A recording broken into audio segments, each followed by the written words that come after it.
Bom, olhei agora aqui os participantes, né? Já aumentou relativamente bem o número de participantes, então a gente pode iniciar a nossa jornada de hoje à noite.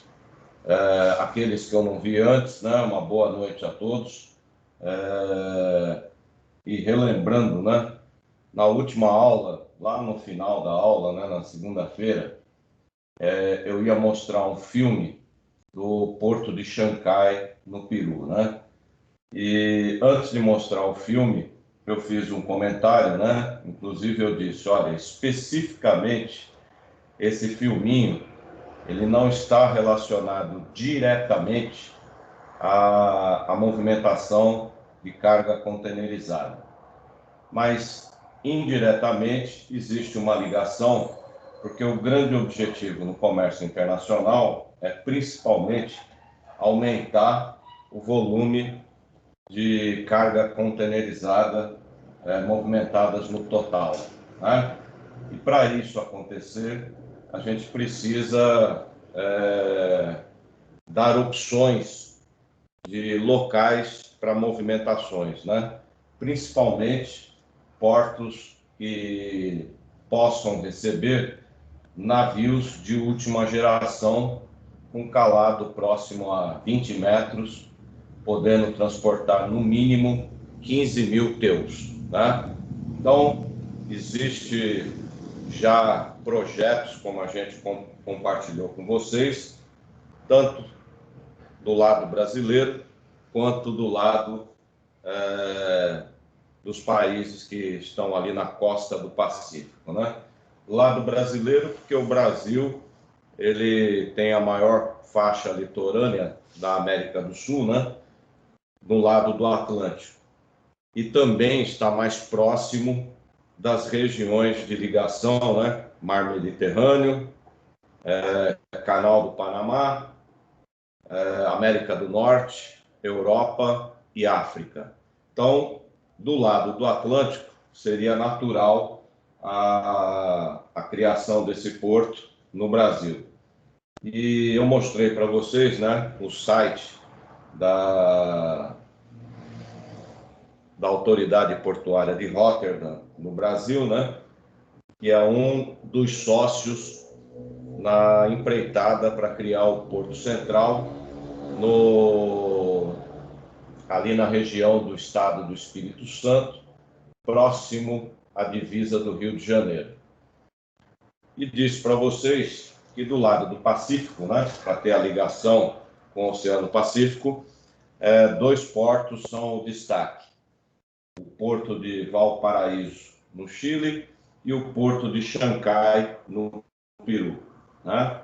Então já existe algumas obras, inclusive, já foram feitas para ampliar a capacidade desses portos, mas a principal obra, que é a infraestrutura de ligação do transporte terrestre, né, principalmente via ferrovia, ela ainda não existe. E disse para vocês que existe um entrave político, né, entre os participantes do Mercosul, que ainda não conseguiram convergir com relação a essa infraestrutura. Porém, compartilhei com vocês que o capital para ser investido nessa obra, ele já existe uma posição de empresários chineses dispostos a criar essa infraestrutura terrestre. E agora é aguardar o desfecho, né? Como vai ser o desfecho. E aí nós finalizamos a aula e não deu tempo de mostrar o filminho, porque a aula estava próximo de acabar e vocês tinham aula depois do intervalo. Então eu vou compartilhar o filminho. Ele é um projeto, ele foi desenvolvido dentro de um ambiente de simulação e através dessa simulação dá para a gente ter a visão da grandeza do projeto. Então, vou compartilhar a tela com vocês.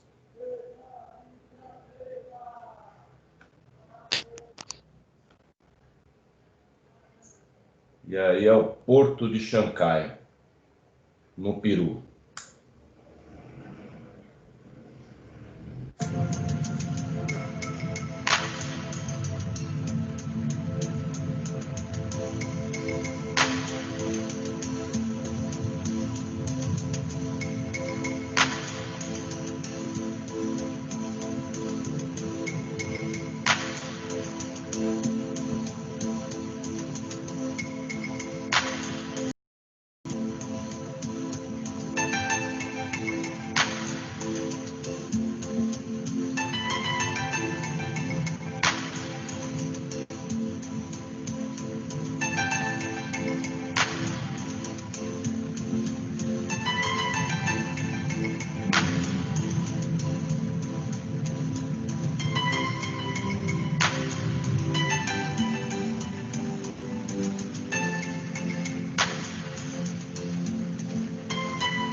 aí dá para ter uma ideia, né, da grandeza do projeto e o que ele permite em termos de ligação entre os dois oceanos, né?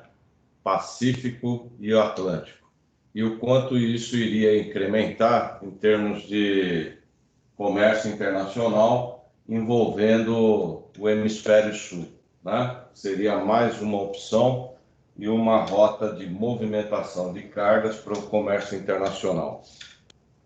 Bom, concluída essa parte assim de ilustração, agora a gente vai usar aqui alguns slides para fazer alguns comentários, relembrar algumas coisas, ver outras, para depois a gente ingressar naquela planilha eletrônica do Excel que eu comentei com vocês, tá? Então, no quarto semestre, vocês tiveram a oportunidade de trabalhar na disciplina Terminais Especializados e puderam observar, especificamente, quando foi falado sobre terminal de container, a importância do layout, né? O layout, o espaço que é dado tanto para armazenagem como para as movimentações internas, inclusive respeitando o processo do despacho aduaneiro. E o objetivo é evitar a formação de gargalos, filas, seja dentro ou fora do terminal. Deixa eu só refazer aqui o compartilhamento, porque ele come um pedaço do PowerPoint. Era só um pouquinho, eu vou tirar. Deixa eu voltar aqui o PowerPoint, agora sim. Deixa eu compartilhar de novo agora a tela.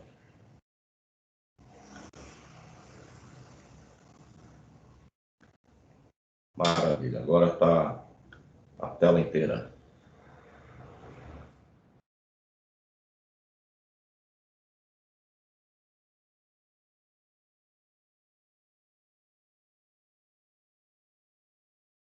E aí nós tivemos uma caminhada em terminal de container lá no quarto semestre, com a disciplina Terminais Especializados. Complementamos, observando isso, no terminal de granel sólido e granel líquido, as operações de recepção, formação do lote e o embarque, cada um com a sua especificidade.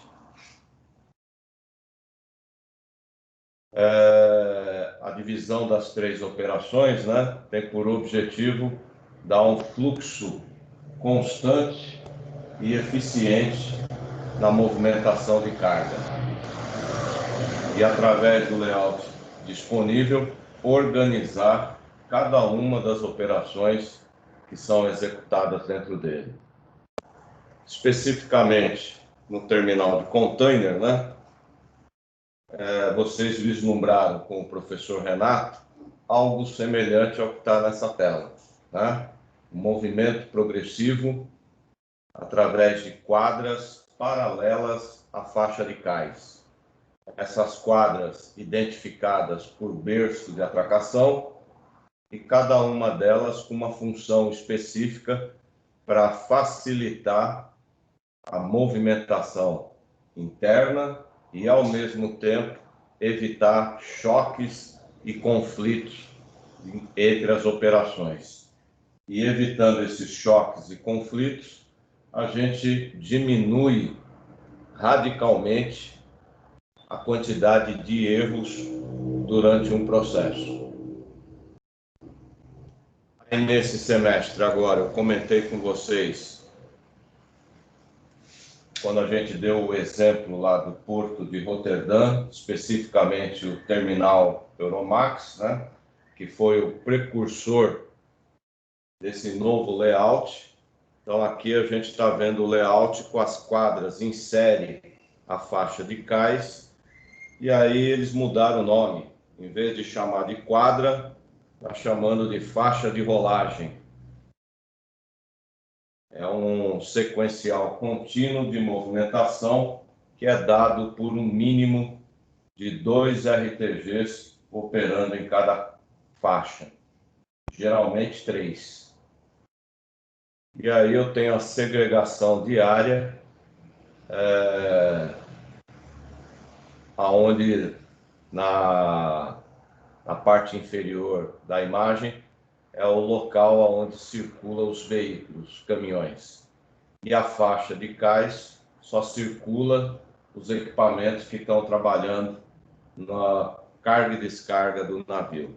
Então, essa nova organização, esse novo layout, permitiu, na época, ao Euromax aumentar a sua produtividade, reduzir os seus custos de operação e proporcionar uma melhor oferta do seu produto no mercado internacional. E por conta disso, eles recuperaram boa parte do que eles haviam perdido de espaço para o Porto de Hamburgo, e ao mesmo tempo, ao longo dos anos, eles vieram gradativamente recuperando o posto de maior movimentador de cargas na Europa. Aí nós vimos, através daquela simulação, a armazenagem de containers dentro de um armazém fechado, utilizando uma estrutura que a gente chama de colmeia, que nada mais é do que estantes, e essa estante permite o empilhamento em alturas maiores, redução do número de movimentações com o container, que a partir do momento que ele entra dentro da armazenagem, ele ganha um endereço e dali ele só sai quando ele efetivamente for embarcado no navio. Então, a quantidade de movimentos cai drasticamente e a organização ela se torna mais controlada.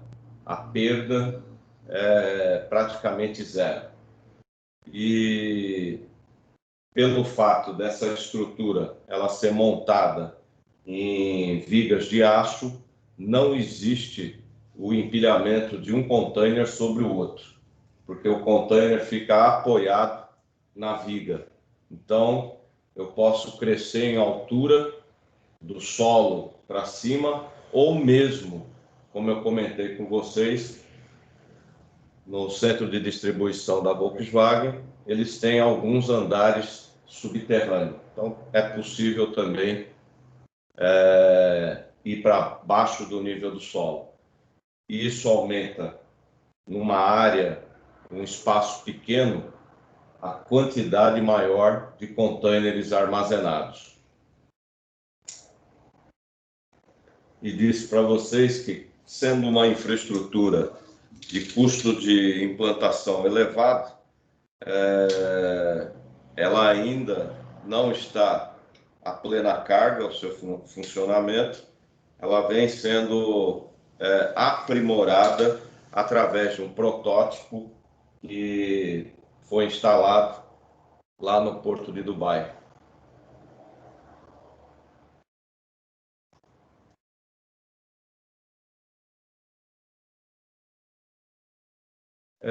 Aqui é mais para a gente observar, né, as características do container que vai ser movimentado dentro do terminal.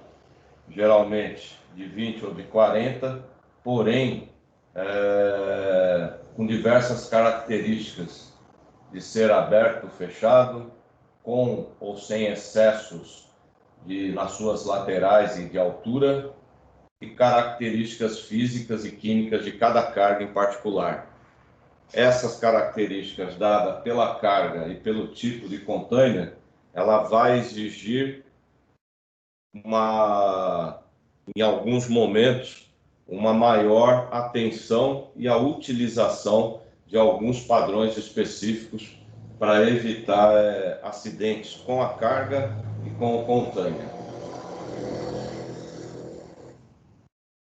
Aqui são considerações de nomenclatura, né? Então, carga Bristol, cargas que dentro do navio elas estão bloqueando a movimentação de um container que vai ser retirado do navio para o terminal. É aquilo que a gente chama de remoção no caso de carga embarcada. Transbordo, aí a gente tem a coloração o verde mais claro. Transbordo para evitar que o mesmo navio, dentro de um mesmo porto, faça diversas atracações diferentes. Um exemplo seria, digamos, um navio com carga onde os clientes, tem clientes que optaram por receber pela Santos Brasil e outros clientes optaram em receber através do terminal da BTP. E aí é feito uma avaliação e escolhe-se apenas um local de atracação e toda a carga é descarregada em um único terminal e depois a carga específica do segundo terminal, ela recebe uma autorização para sair desse terminal alfandegado e ir para outro. Ela recebe uma autorização de trânsito e aí essa carga ela é direcionada para o outro terminal. E aí chamada de carga de transbordo. O pré-stacking, né? O pré-stacking, que é a área reservada para a montagem da carga que vai ser efetivamente embarcada no navio, montada com uma certa antecedência para facilitar o início das operações quando o navio estiver atracado. Rotas internas. Aqui é uma lembrança que é importante que essas rotas elas não sejam conflitantes, de forma a evitar troca e erro de posição, para respeitar efetivamente o planejamento de movimentação de carga e descarga do navio.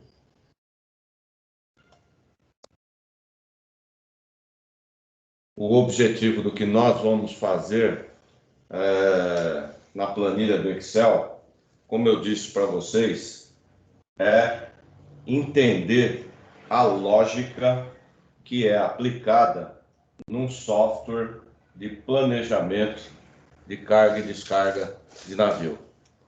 Então nós vamos ver essa lógica, né, os conceitos dessa lógica sendo observados numa planilha do Excel de uma forma bem gradativa e de uma forma suave.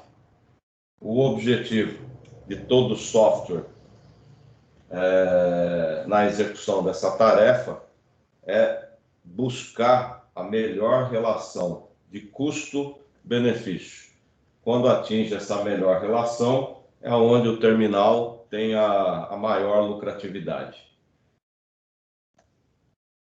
Aqui é a visão, né, do analista, né? O planner da armadora e o planner do terminal. Nós estamos mais encaixados no planner do terminal. Só que isso não significa dizer que eu ignoro a função e as tarefas do planner da armadora. Ao contrário, elas são integradas, até mesmo para fazer correções de erros e ajustes do processo de carga e descarga do navio. Agora vem os lembretes, né? Principalmente lembretes, se não me falha a memória, lá do primeiro semestre, né? Da disciplina Plano do Navio, né? E aí a gente só vai fazer alguns lembretes. Aqui nesse slide, identificando proa e popa, né? frente e trás da embarcação. Então, existe uma linha imaginária que divide o navio, e ela é dada em função de um centro de carga da embarcação, com relação à distribuição de peso, peso fixo do navio e peso móvel, que é a carga. E aí essa linha imaginária, ela é identificada no plano do navio. A outra linha imaginária, né? Bombordo e boreste, esquerda, direita.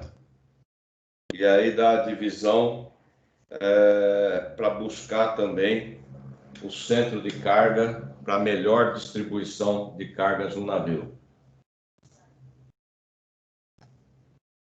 E a terceira linha do plano tridimensional, que é a linha que divide porão e convés, né? É a que define a chamada linha de flutuação. O equilíbrio das três linhas permite o navio navegar com estabilidade e com menor risco de adernar.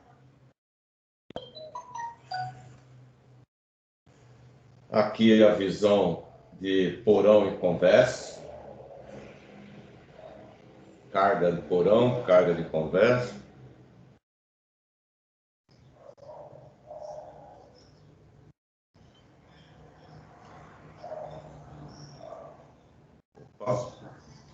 E lembrar também, agora nós vamos relembrar, né, como é que a gente localiza um container dentro do navio, né?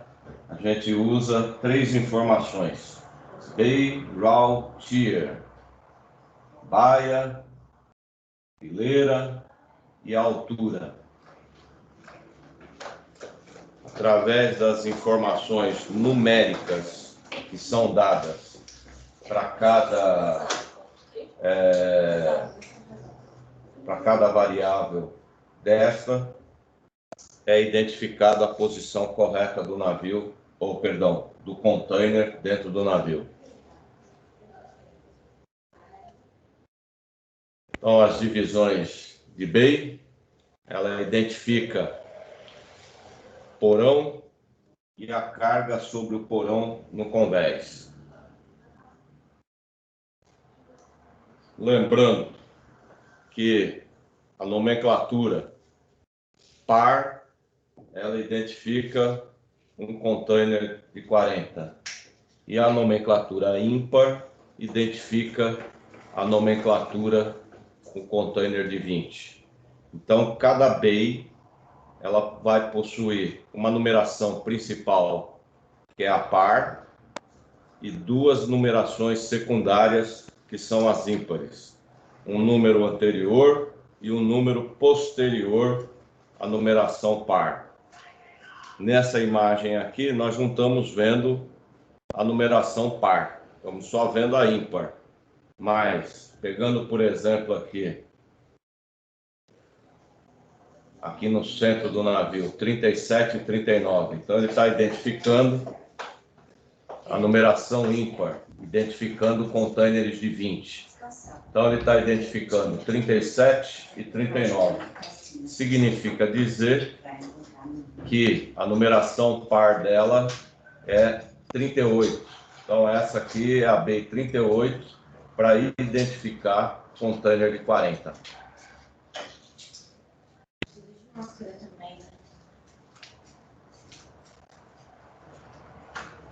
Aqui a outra visão da formação de bays dentro de um navio.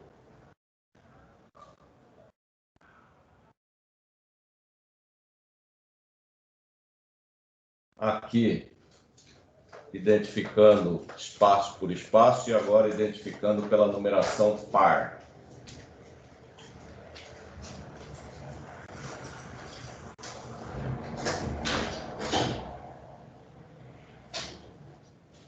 E aqui é um contraponto.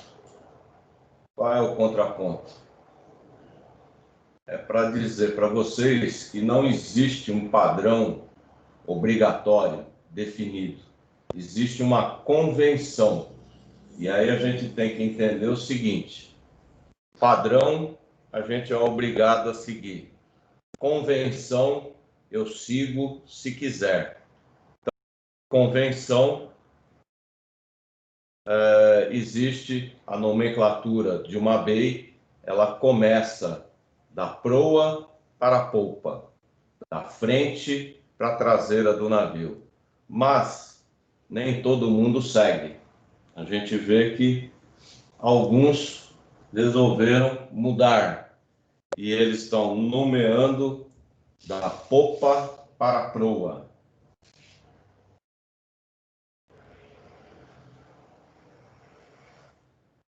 Aqui é a visão de uma BEI, né? A gente vê a nomenclatura principal destacada, 42, e depois vê a nomenclatura secundária, 41, 43, mais ao fundo. E aí a gente consegue enxergar os containers de 20 e de 40 nessa respectiva BEI.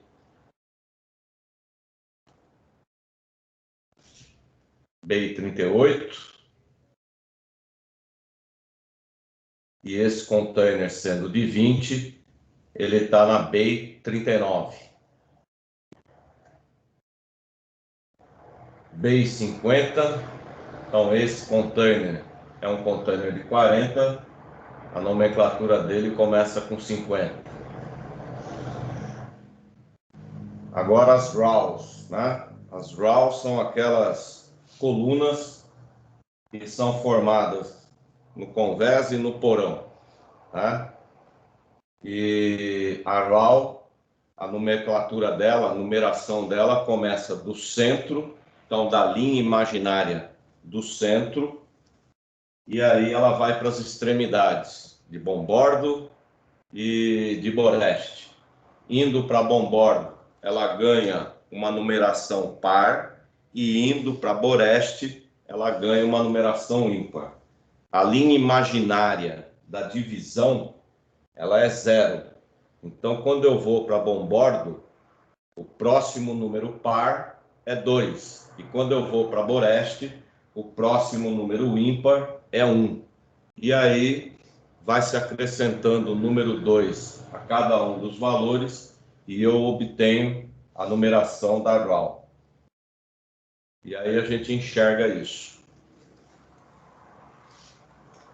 A linha imaginária em vermelho, o ponto de partida é 0. E a medida, e essa linha imaginária, ela está dividindo, no total tem 14 colunas, né? Então, deixa eu ver se é 14 ou se meus olhos estão me enganando. 1, 2, 3, 4, 5, 6, 7, 8. Olha, está me enganando. 9. Então tem 18 colunas. Então, a numeração par de colunas. A linha imaginária vai bem no meio e aí divide 9 colunas para bombordo, 9 colunas para boreste. Agora, tem um detalhe. Quando nasceu o triplo E e o outro da CMA-CGM, ele ganhou uma coluna a mais. Aí, a quantidade de colunas dentro da embarcação ficou ímpar. Que é o que nós vamos ver daqui a pouco. Aqui é a do um irmão do Ema Maersk. E agora sim, o da CMA-CGM. Ele tem uma numeração ímpar de colunas no seu projeto. E aí não dá para dividir em igualdade as colunas para bombordo e a coluna para boreste. Como essa coluna central ela está bem no meio do navio, essa coluna ela vai receber a numeração 0. Então agora é possível aparecer RAW 0. Antes não aparecia roll 0. Antes aparecia um número ímpar ou um número par. E agora, por conta desses super navios, pode aparecer uma roll 0. E é a roll central. Tier. A tier é para identificar a altura e dar a última localização desse container. Então, existe a tier para dar diferenciação, né? A tier de porão e a tier de convés. A tier começa, a primeira tier é o número par, né? Ela vai começar número par. E o primeiro número par é o 2. Então, ela começa em 2 e vai gradativamente de 2 em 2 até o limite do porão.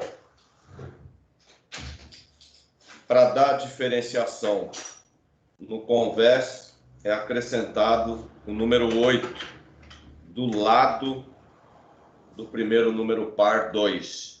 E aí a primeira tier do convés é 82 e vai subindo gradativamente, podendo chegar a 90, 92. E o detalhe é que a tier ela começa a ser identificada. Agora eu vou tirar o compartilhamento de tela aqui rapidinho, só para mostrar um negócio no quadro.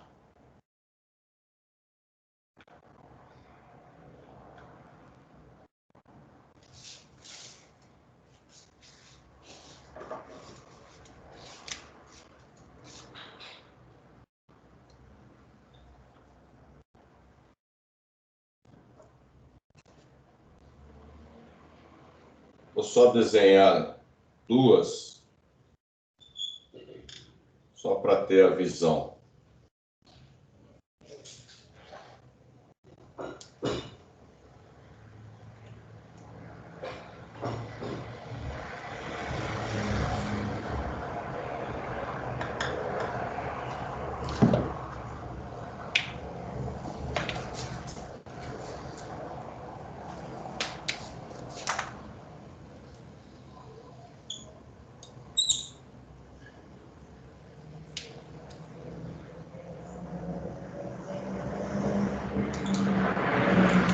Então, o início da numeração da tier, ela, no caso do porão, ela vai se dar na parte mais profunda da embarcação.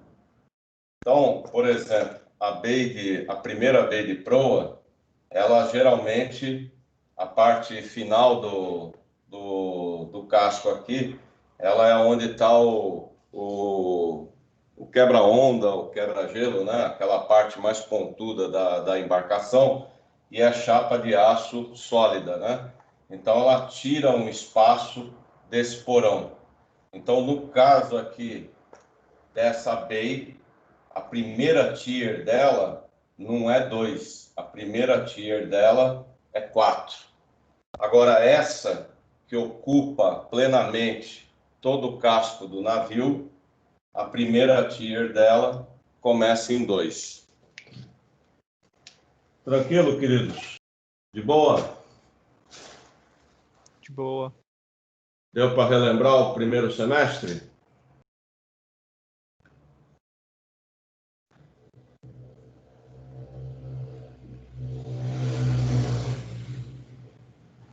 No primeiro semestre não foi abordado essa questão de bay tiers, mas é muito interessante, professor. Muito bacana. Beleza. Aqui, para a gente visualizar, né? Está se destacando aqui um pedacinho do navio só para amplificar as tiers, né? Então, deixa eu tirar, minimizar isso aqui. Então, pegou a parte central lá do navio, um pedaço dele lá na parte central, e aí a parte do piso do porão, a primeira tier, 2. E aí nós temos mais 6 tiers, e ela vai crescendo de 2 em 2. Aí quando chega no convés, como eu falei para vocês, é para dar diferenciação, para não haver confusão entre tier de porão e tier de convés, é acrescentado ao primeiro número par, que é 2, é acrescentado o algarismo 8. Então aí a primeira tier de convés, 82. E aí ela vai até um limite. Qual é esse limite? É o limite da torre de comando da embarcação. Significa dizer que o empilhamento de containers no convés não pode fechar a visão da torre de comando do navio. Aonde está lá a sala de comando da embarcação, ela tem que ter a visão ampla de proa, polpa, bomborda e boreste e enxergar isso na plenitude. Para que o comandante ou o imediato da embarcação tenha essa visão plena, o empilhamento de containers é limitado até a proximidade dessa sala de comando. Aqui é uma visão interna, né, também para a gente dar uma relembrada, né?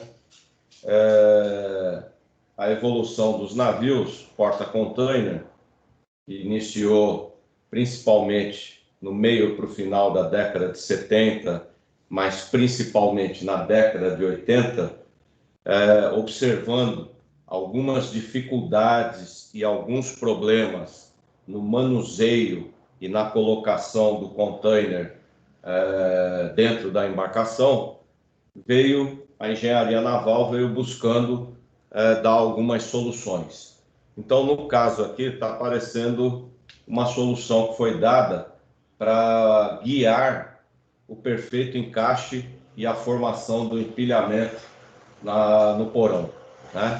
Então, foram criados trilhos direcionadores, que aqui está sendo chamado de corner post, né?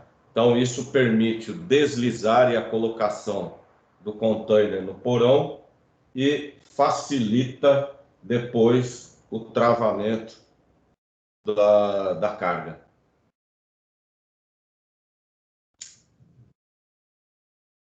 E a gente vê nessa imagem também, né, os corredores que existem entre as bays, né, para facilitar que tanto o pessoal, os embarcados, circulem na embarcação, né, a tripulação do navio, bem como e principalmente os estivadores que trabalham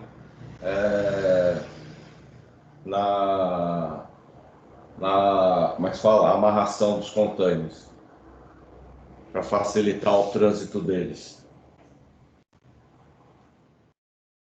Aqui é a visão da colocação de um varão, né? Esse varão é colocado lá no convés, terminou o empilhamento no convés, aí os estivadores começam, além de ter travado a fileira, né, a coluna com as castanhas, eles também buscam travar as colunas entre si, usando os varões para que a carga não balance e não crie um movimento que possa vir a adernar o navio.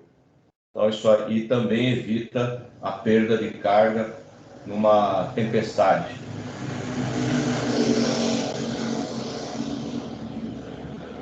Então, aqui nós estamos vendo o estivador ajustando aquilo que a gente chama de pino sargento. O pino sargento, ele é uma peça que é colocada entre dois eixos rosqueáveis e quando você gira ele num sentido, ele faz um esforço único para soltar ou para prender. E no caso aqui ele está prendendo.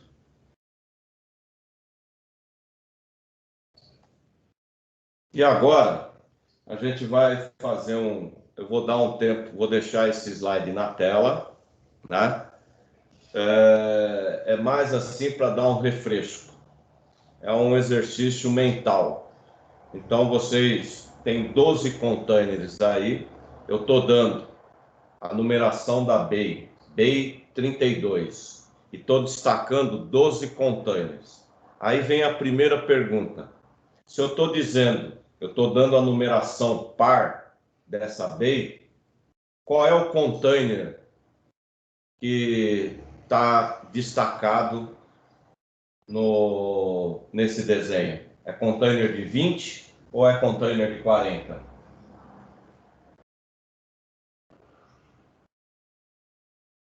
40? 40, com certeza. Então eu tenho 12 containers de 40 e eu sei que é container de 40 porque o professor ele deu a numeração par. Ele não deu numeração ímpar. E se eu tivesse que destacar que é container de 40 com a numeração ímpar, eu tinha que acrescentar uma sinalização para vocês. Como eu estou dando conjunto, um único conjunto par, todos esses containers são de 40. Então, vocês vão agora exercitar aquele exercício Bay-Rautier, né? Para exercitar esse exercício, eu sempre recomendo para o aluno, pega uma régua e risca, cria as linhas imaginárias. Então, eu vou exercitar com vocês aqui usando o slide. A primeira linha imaginária, linha que divide convés e porão. A segunda linha imaginária, aquela que vai no centro da embarcação e divide bombordo e boreste. Agora vocês têm que, através dessas duas linhas, numerar as bays, lembrando que a tier de porão aqui começa em 2 e a central que divide bombordo e boreste, ela é 0. Então agora vocês vão numerar as rows, as tiers, e através dessa numeração vocês vão criar, vai identificar a localização de cada um desses 12 containers. Eu vou dar um tempo e daqui a pouco a gente corrige e tira dúvidas. São 5 para as 8. Eu vou dar um tempo de 10 minutos. Quando for 8h05, eu retorno e aí a gente vê esse exercício mental.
Professor, tá aí?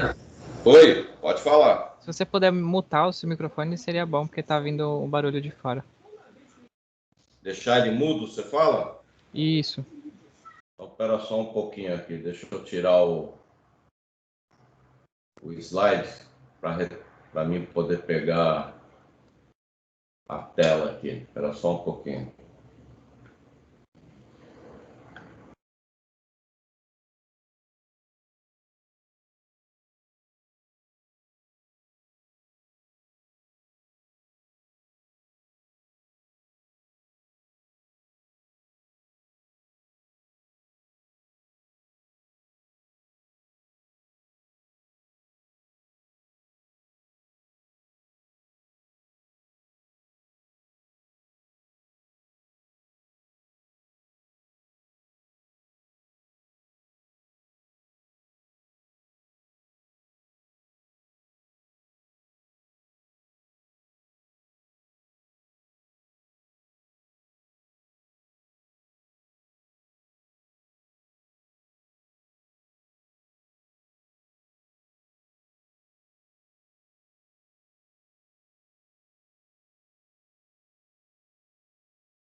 Bom, agora que... antes de continuar, deixa eu perguntar. Estão me ouvindo, queridos? Agora estão me ouvindo? Sim, professor, tudo ok. Maravilha. Sim. Então, vamos corrigir aí a brincadeira, né? Então, como eu falei para vocês, vamos fazer um exercício mental e dentro desse exercício mental, buscar numerar. Então, eita, nós, de vez em quando dá uns crepe aqui. Então, numerando as tiers e as rows, né? Aí nós partimos aqui, no caso da row, da linha central de Bombordo e Boreste, é o 0. Indo para Bombordo, inicia em 2, e depois 2 em 2. Indo para Boreste, inicia em 1, e aí de 2 em 2. A tier de Porão, iniciando em 2, e 2 em 2 no seu intervalo. E a tier de Convés, iniciando em 82 e indo até 92. E aí eu vou deixar aqui o quadro para vocês conferirem agora. Então aqui a localização de cada um dos containers.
Bom, já deve ter dado tempo para vocês conferirem, a gente relembrar e, ao mesmo tempo, começar a se adaptar. Pergunto para vocês, queridos, tudo ok? Tranquilo? Dúvidas até o momento ou sossegado? Tranquilo. Maravilha, maravilha. Então, dando continuidade, nosso objetivo é a busca da estabilidade da embarcação no processo de carregamento dele, garantindo que as linhas, né, de proa e popa, bombordo e boreste, convés e porão, todas elas tenham um equilíbrio de forma a evitar que a embarcação aderne. Aí a visão, né, das linhas. Então, na primeira imagem, no alto, à esquerda, a divisão entre proa e popa. A primeira imagem, à direita, a divisão proa e popa, bombordo e boreste. E a última imagem, à esquerda, embaixo, a visão de bombordo e boreste, convés e porão. O objetivo que a gente vai ter lá na planilha eletrônica do Excel é justamente buscar o equilíbrio. E o equilíbrio, em termos numéricos, ele vai ser dado pelo valor zero. Quando a gente atinge o valor zero nessa distribuição, significa que a gente tem um equilíbrio na distribuição de carga dentro do navio. Essa visão a gente também tem nos chamados softwares tradicionais, né, que manipula essas informações. Então, aqui é alguns lembretes. Nesse primeiro lembrete aqui, lembrar que o container ele também tem uma linha imaginária que define o centro de carga.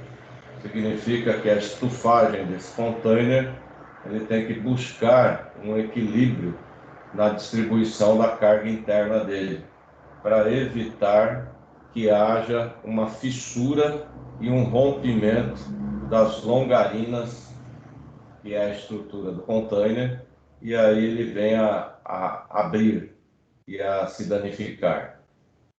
Na imagem da direita, a gente vê a forma correta do empilhamento, né? Containers de 20, embaixo, containers de 40, em cima do de 20. E nunca ao contrário. Colocar ao contrário, o peso sobre o container de 40 vai fazer com que as longarinas dele venham a sofrer uma torção.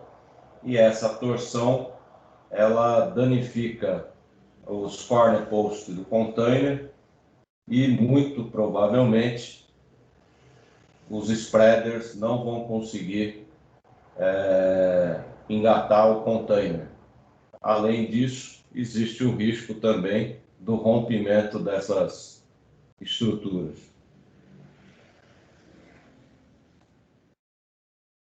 Aqui é para a gente começar a enxergar como nós vamos ver a planilha do Excel, tá? Então, nós estamos vendo aqui na planilha do Excel um desenho que representa um container, né? Então, nós estamos vendo a mesma B, ó. Repara pela numeração lá em cima, né? 10,9. E aqui do lado também, 10,9. É a mesma B. O que nós estamos vendo aqui é o desenho do container. Essa nomenclatura aqui, o desenho do container, é uma plataforma. Essa plataforma, ela tem excessos na lateral, nas duas laterais e na sua altura. E aí, por conta disso, a gente observa o espaço perdido dentro do porão, né? Por conta desses excessos nas duas laterais e na altura dessa plataforma, com a carga que foi carregada, existe uma perda de espaço. No caso aqui, foram perdidos 5 slots, além do slot que o container foi encaixado. Aí pergunto eu para vocês, quem é que paga por esse espaço perdido?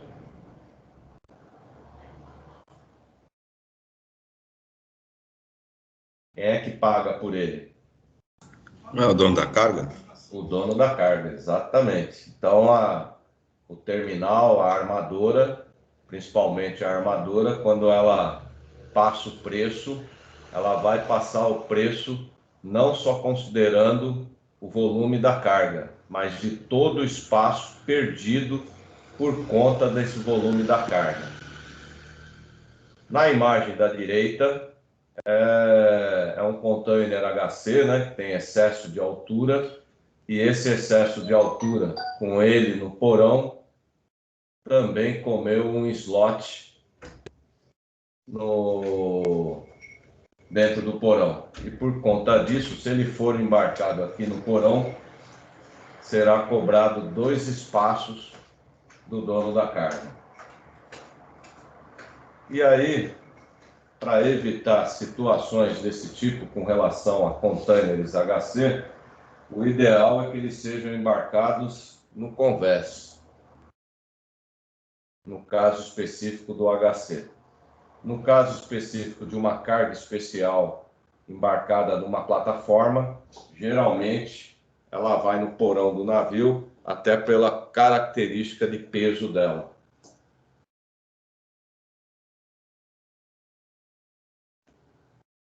Aqui, né, nessa imagem a gente tem a visão, uma pequena fração dos padrões de containers, né? Então, eu entrei lá na ISO e aí busquei lá os padrões definidos para os containers, em seus diversos tamanhos, características internas e externas. E cada um ele vai ter uma utilização, né? Então eu só peguei um pedacinho da tabela, porque são centenas de padrões. Então eu só peguei um pedacinho, onde normalmente a gente trabalha com a nomenclatura do 22, quando se trata de container de 40, e do 42 e 45, quando se trata do container de 40. E o resto existe o padrões e muitas vezes nem existe o container na prática, porque ninguém ainda se interessou em construir o container com aquela característica.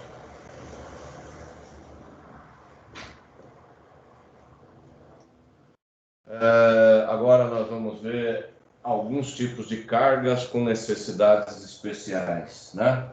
Então, relembrando lá do terceiro semestre, né? Só que agora a necessidade especial é com relação ao local em que ele vai ser colocado no navio, né? Então, quando se leva em consideração a carga refrigerada, a primeira coisa é pensar qual é o melhor local dentro do navio. Então, a primeiro momento é com relação à temperatura. Aonde o container perderia menos temperatura num processo de transporte? Quando esse container reefer estiver no porão ou quando ele estiver no convés? Quando que ele perde menos temperatura?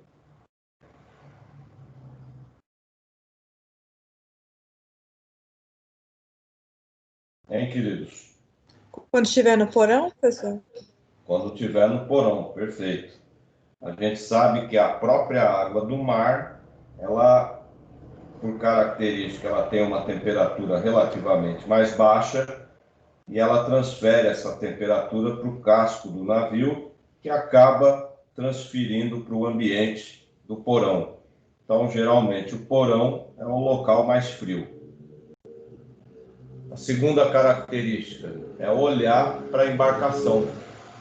Se eu pegar embarcações com mais de 30, 40 anos, existe uma certa dificuldade na quantidade de tomadas, né?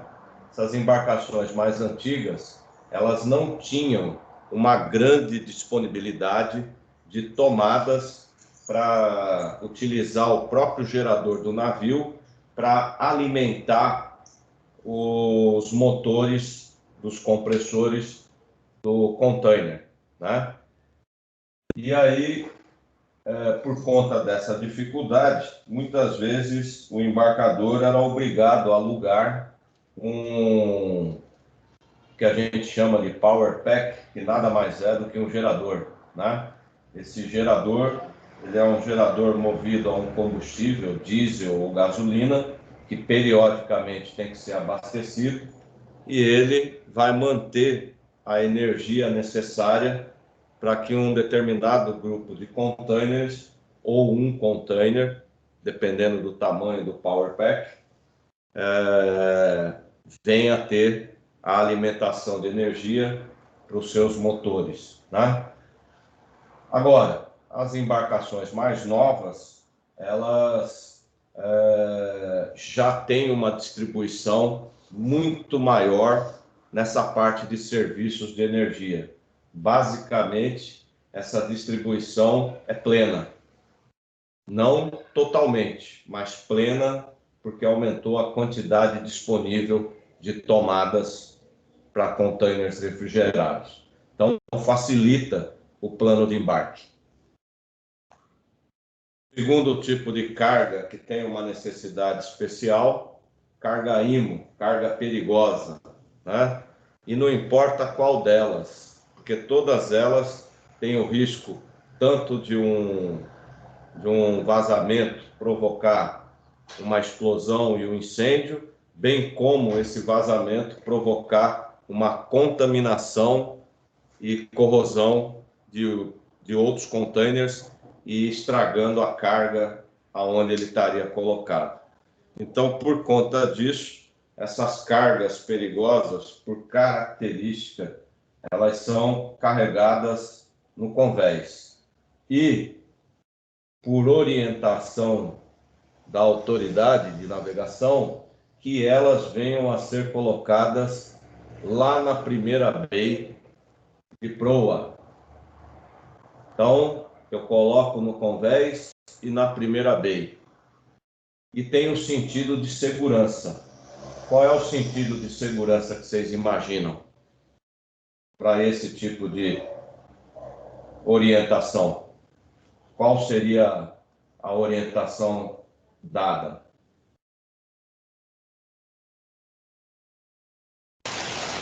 Para ficar mais afastado do passadiço, né? Para ficar mais afastado? Eu não entendi o final. Da torre de comando. Isso, exatamente. A torre de comando, ela concentra o coração do navio, né? Toda a parte, motores, sistemas de controles de navegação e a própria estrutura de atendimento aos tripulantes, está tudo concentrado naquela região da torre de comando. Então, um acidente com uma carga perigosa,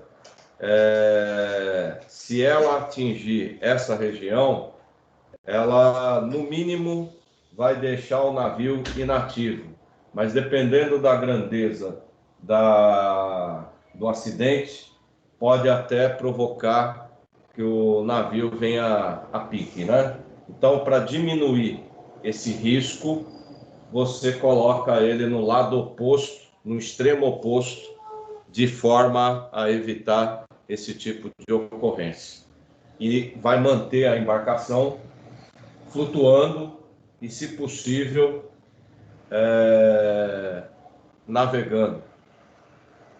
E o fato dela também estar no convés, ela dá uma outra possibilidade para a tripulação da embarcação. Qual seria? pelo fato dela estar no convés?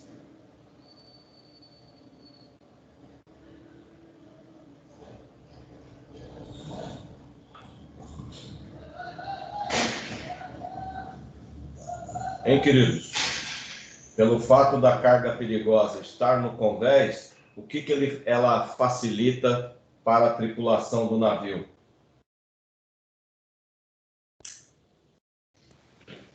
Se não for manuseada da forma correta, é um desastre, né? Não entendi, meu. Em caso de alguma emergência, você consegue soltar a carga. Exatamente. Em caso de uma emergência, é possível a tripulação soltar a carga e aí o comandante ou o imediato faz uma manobra brusca proa e popa e essa carga é arremessada para o mar. E aí você eliminaria o problema, né? Eliminaria o problema para a embarcação. Você cria um segundo problema que é para o meio ambiente, mas a embarcação ela fica resguardada. Tranquilo até aqui, queridos? De boa?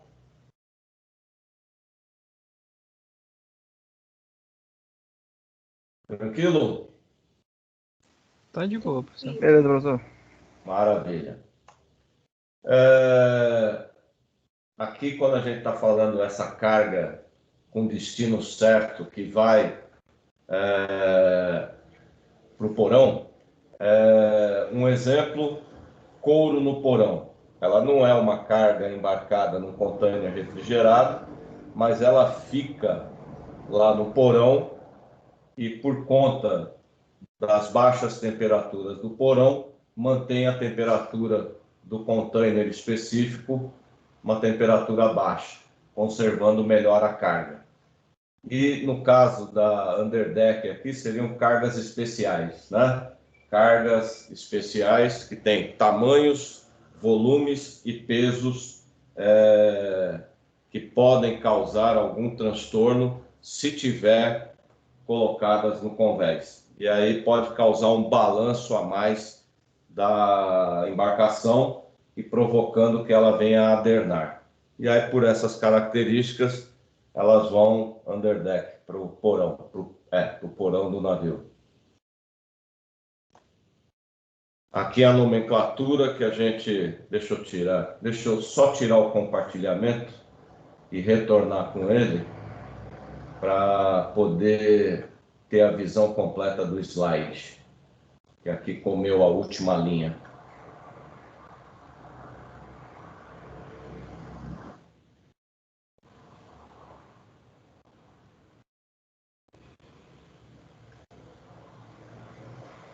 Cadê você?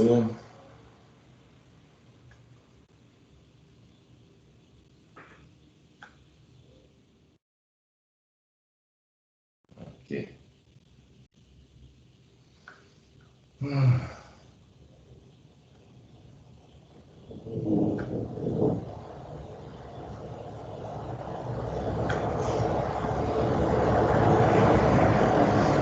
Então agora dá para ver o slide completo.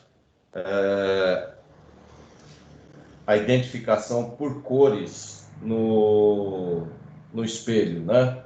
No espelho de carga e descarga do navio, ele é identificado por cores. Então, toda carga que tiver a coloração azul, significa que a carga está sendo colocada no navio com destino à exportação. Aí, em verde, são cargas que serão descarregadas. E aí nós temos duas colorações verde, né? Um verde mais claro e um verde mais escuro. O verde mais claro é a identificação do container descarregado, aonde ele está no destino dele, no terminal correto. E o verde escuro, ele foi descarregado no terminal, porém, ele vai receber uma autorização de trânsito especial para poder, depois de descarregado num terminal, seguir efetivamente no seu terminal de destino. E dessa forma existe um ganho de tempo, porque o navio não fica fazendo várias atracações no mesmo porto. Restore. Então, quando a gente vê a cor vermelha na planilha, significa que é um container que a gente já sabe que vai sofrer uma remoção para permitir a retirada do container que está imediatamente abaixo dele. E aí nós temos dois tipos de remoção: a remoção a bordo e a remoção em terra, né? Remoção a bordo significa que o movimento do portainer para a retirada do container necessário, eu retiro o restore e coloco ele dentro de um slot do próprio navio, aí chamado de remoção a bordo. Remoção em terra significa que eu retiro o container que está atrapalhando e coloco ele na faixa de cais. Aí pergunto eu para vocês, qual dos tipos de remoção que causa menos transtorno e sai mais barato por terminal? Remoção a bordo ou remoção em terra?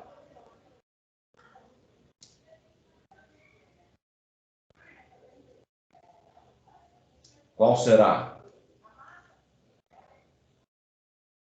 Hein, queridos? Aonde o terminal tem menos dor de cabeça e gasta menos dinheiro? Fazendo a remoção a bordo do navio ou fazendo a remoção em terra? A bordo? A bordo. O primeiro sentido é o seguinte, relacionado ao custo de movimentação do portainer. Ele se desloca menos. E o segundo é com relação à recolocação desse container no slot correto dentro do navio. Ele foi colocado em terra e aí eu tenho que lembrar que eu tenho que pegar aquele container e retornar com ele para o navio no slot de acordo com o espelho. E aí o que pode acontecer nesse meio tempo? Por exemplo, de eu estar lá descarregando, movimentando, não descarregando. Toda a movimentação, processo total, digamos que fosse 5.000 teus movimentados. O que pode acontecer se eu fizer a remoção em terra? Um dos prováveis acidentes.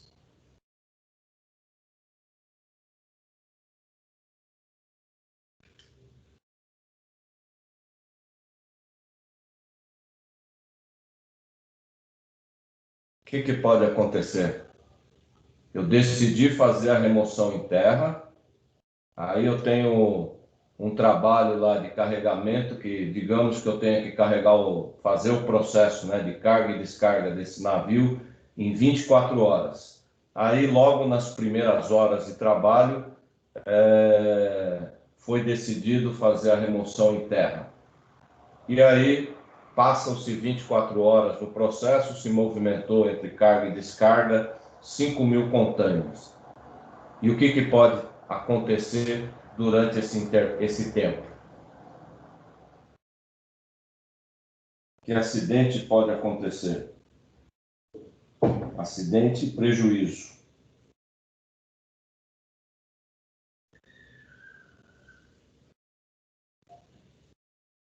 Principalmente numa troca de turno.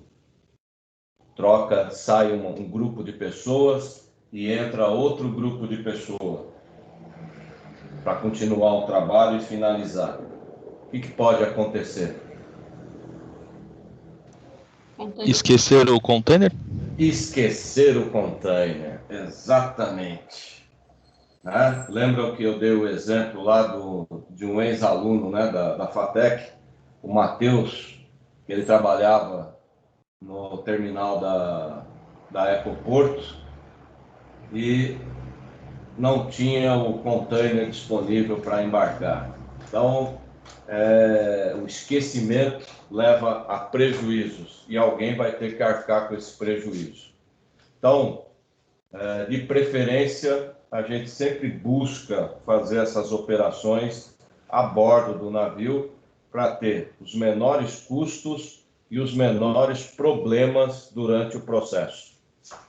E a última nomenclatura é a cor amarela. Cor amarela, no nosso espelho, ele significa que nós não vamos mexer com aquele container.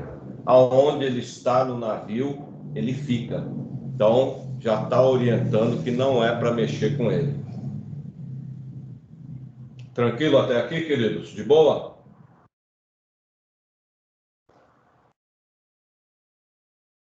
De boa? Sim, professor. Maravilha. Então, aqui isso aqui é um espelho antigo, mas ele cumpre para nós aqui o que a gente precisa, aquilo que a gente precisa visualizar, né? O espelho de descarga. Então, ele está destacando aqui para nós a cor verde clara, são os containers que serão descarregados no terminal. A cor amarela são os containers que não serão mexidos.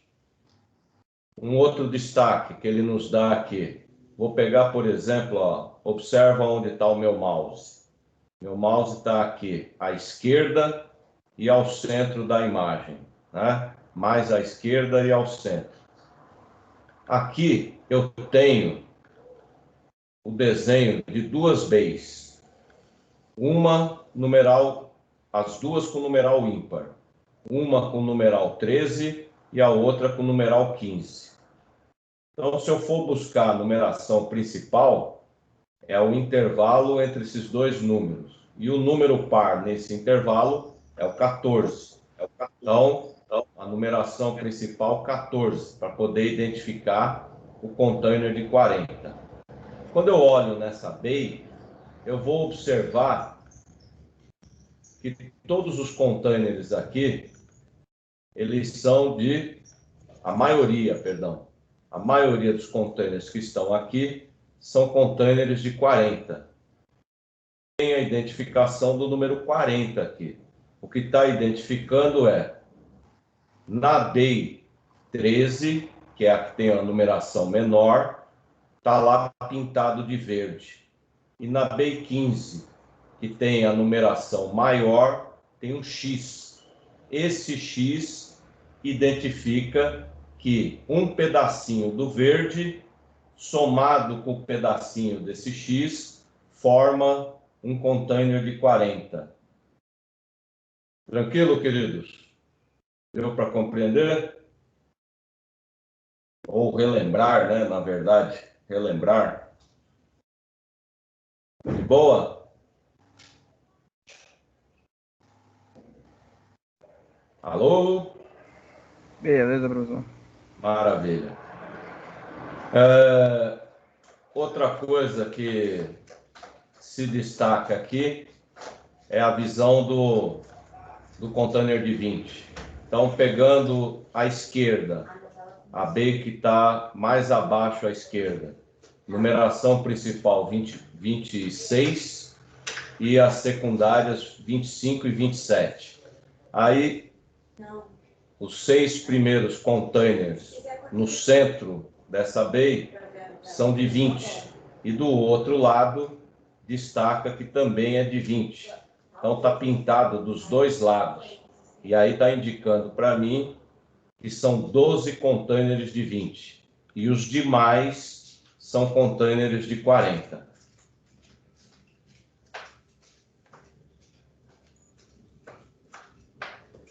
Queridos, já bateu o nosso horário, né? Então, a gente vai parar nesse slide do espelho e finalizar a aula de hoje. Beleza? Tranquilo, queridos? De boa? De boa? Tranquilo, professor. Maravilha. Queridos, eu me despeço então de vocês aí, desejando uma boa aula depois do intervalo. Um bom final de semana, né? Porque eu só os vejo na quarta-feira da semana que vem. Um bom final de semana prolongado, né? Que Deus abençoe a todos. E não esqueçam que quarta-feira da semana que vem é a entrega do trabalho que a gente está chamando de avaliação 1. Valeu? A gente vai usar a aula de quarta-feira, a parte inicial dela, para fazer o recolhimento dos trabalhos, a conferência e aí a finalização do processo de chamado de avaliação 1. Então, beijos e abraços a todos, fiquem Valeu, com professor. Deus e até semana que vem. Valeu. Valeu, queridos. Deus abençoe a todos. Valeu, boa noite, professor.